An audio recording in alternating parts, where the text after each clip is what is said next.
Hola, Génesis 3 forma parte del llamado relato primogenio.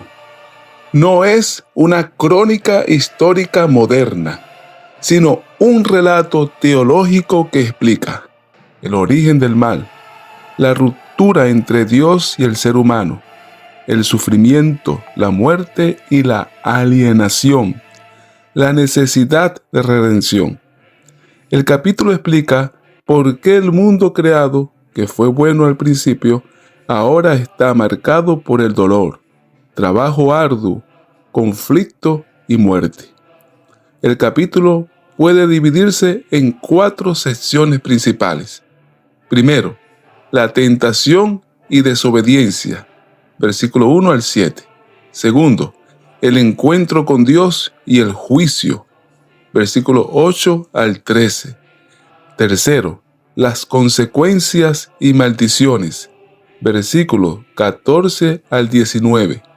Y cuarto, la expulsión del Edén, versículos 20 al 24. Esta estructura muestra un movimiento descendente: armonía, duda, ruptura, juicio, exilio. Vamos a analizar la tentación y la caída. La serpiente era más astuta que todos los animales. Versículo 1. El texto no identifica explícitamente a Satanás, pero la tradición bíblica posterior sí lo hace. Según Apocalipsis 12:9, la serpiente representa astucia, subversión del orden creado, voz alternativa a la palabra de Dios. Notemos la estrategia de la tentación. En primer lugar, distorsiona la palabra de Dios, con que Dios os ha dicho. En segundo lugar, introduce duda sobre la bondad divina. Y en tercer lugar, promete autonomía. Seréis como Dios. El pecado comienza en la interpretación torcida de la palabra divina, no en el acto. En el versículo 6 dice que vio la mujer que el árbol era bueno para comer. Hay 3 niveles de deseo: físico, bueno para comer; estético, agradable a los ojos; intelectual e espiritual, deseable para alcanzar sabiduría. 3 deseos humanos.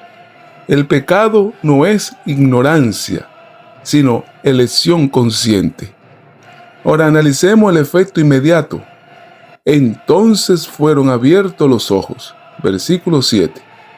No tienen divinidad, sino vergüenza. Surge la autoconciencia fragmentada. Aparece la culpa y la necesidad de ocultarse. El conocimiento del bien y del mal implica autonomía moral, no sabiduría redentora. Ahora analicemos cómo Dios busca al ser humano. En el versículo 8 pregunta: ¿dónde estás? Esta pregunta no es informativa, sino relacional. Dios busca al ser humano aún después del pecado. El pecado no rompe la iniciativa divina.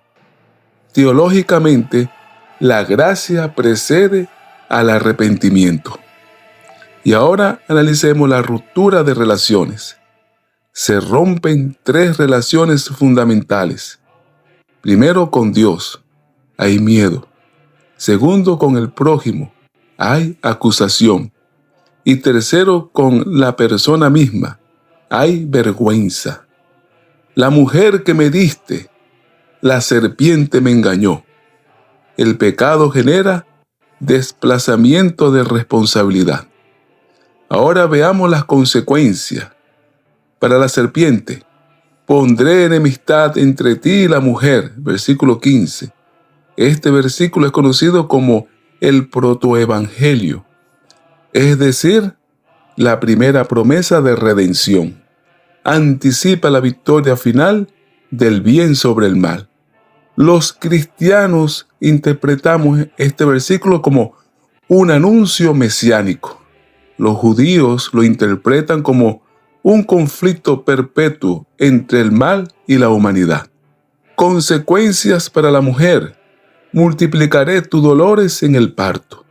El castigo no es la maternidad, sino el dolor y la distorsión de la relación. Tu deseo será para tu marido. Implica tensión relacional, no dominio ideal. Para el hombre, maldita será la tierra por tu causa. El trabajo pasa de vocación gozosa a lucha. El sudor simboliza resistencia del mundo. La muerte física se confirma. Polvo eres y al polvo volverás. En cuanto a la expulsión del Edén, primero Dios le coloca vestiduras de piel. Jehová Dios hizo túnicas de piel. Primer acto sacrificial implícito. Dios cubre la vergüenza humana.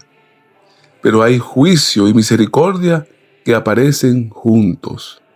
Ahora en el exilio, el Edén simboliza comunión, vida, presencia divina. La expulsión no es solo castigo, es protección para evitar la eternización del pecado. En este capítulo podemos observar 5 temas centrales: el libre albedrío, la naturaleza del pecado, la gracia divina, la responsabilidad humana y la esperanza redentora. Génesis capítulo 3 se conecta con Romanos capítulo 5, donde se habla de Adán y Cristo. Primera de Corintios 15, donde está la respuesta a la muerte con la resurrección. Y Apocalipsis 21 y 22, donde se promete el nuevo Edén. La Biblia comienza con un jardín perdido, termina con un jardín restaurado. Génesis capítulo 3 no es solo la historia de una caída, sino la historia del inicio de la gracia, la explicación del drama humano, el punto de partida de la redención. Dios no abandona al ser humano, lo busca, lo confronta, lo cubre y promete restauración. Gracias por acompañarme en este breve estudio de Génesis capítulo 3.